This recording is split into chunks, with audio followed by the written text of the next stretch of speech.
Assalamualaikum warahmatullahi wabarakatuh. Perkenalkan, nama saya Nur Wahida dengan NPM 073825111068 dari kelas B Prodi Teknik Pertambangan Universitas Hairun Ternate. Di sini, saya akan menjelaskan materi dari geologi dasar tentang tektonik lempeng, geologi struktur, dan stratigrafi. Pada poin pertama, di sini saya akan menjelaskan tentang tektonik lempeng. Tektonik lempeng adalah teori yang menjelaskan bahwa litosfer bumi terbagi menjadi beberapa lempeng besar dan kecil yang bergerak di atas astenosfer yang lebih panas dan plastis. Sedangkan lempeng tektonik adalah bagian paling atas bumi dengan fenomena yang muncul akibat proses pergerakan dan mempengaruhi tinggi rendah bumi tersebut. Kemudian, adapun jenis lempeng, ada lempeng benua yang merupakan bagian dari litosfer bumi dan mengapung di atas astenosfer semi-fluida di bawahnya. Kemudian ada lempeng samudra yang merupakan lempeng tektonik yang utamanya membentuk dasar samudra dan dicirikan oleh komposisi yang lebih tipis dan padat dibandingkan lempeng benua.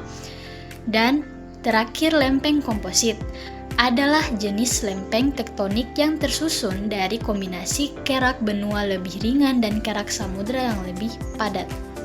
Serta ada jenis pergerakan lempeng. Nah, pergerakan yang dimaksud yaitu pergerakan lempeng-lempeng kerak bumi yang terjadi akibat arus konveksi di mantel bumi menyebabkan pembentukan gunung, gempa, dan aktivitas vulkanik di atas lempeng.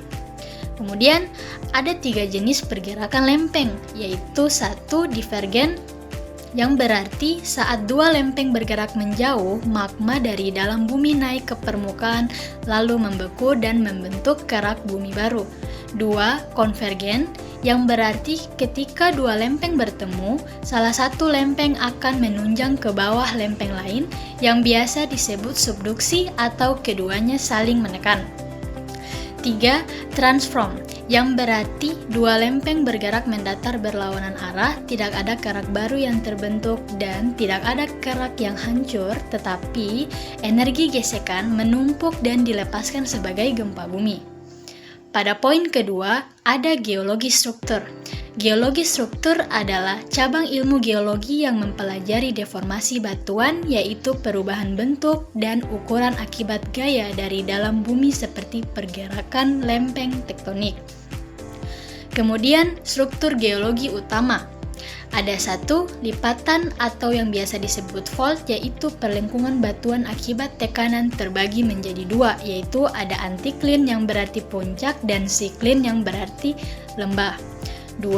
Sesar atau fault, yaitu retakan pada batuan yang disertai dengan pergerakan antar blok batuan terbagi menjadi 3, yaitu sesar naik, turun, dan mendatar.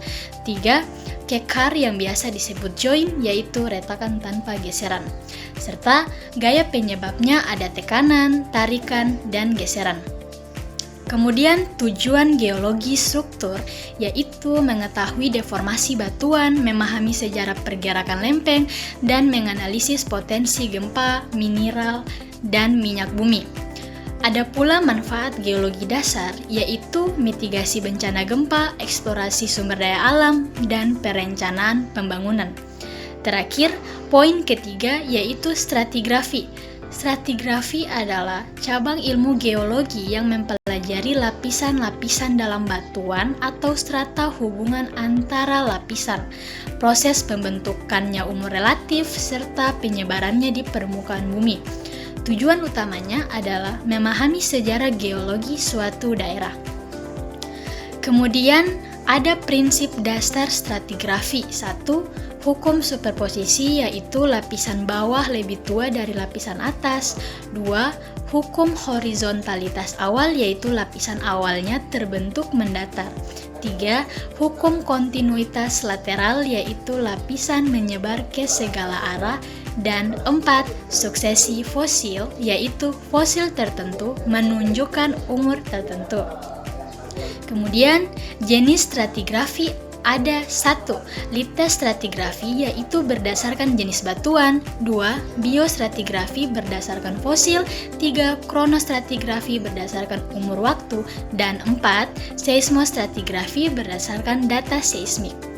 Ada pula manfaat stratigrafi yaitu eksplorasi minyak, gas, dan batu bara, penelitian sejarah kehidupan bumi, serta pemetaan geologi. Sekian dari saya. Wassalamualaikum warahmatullahi wabarakatuh.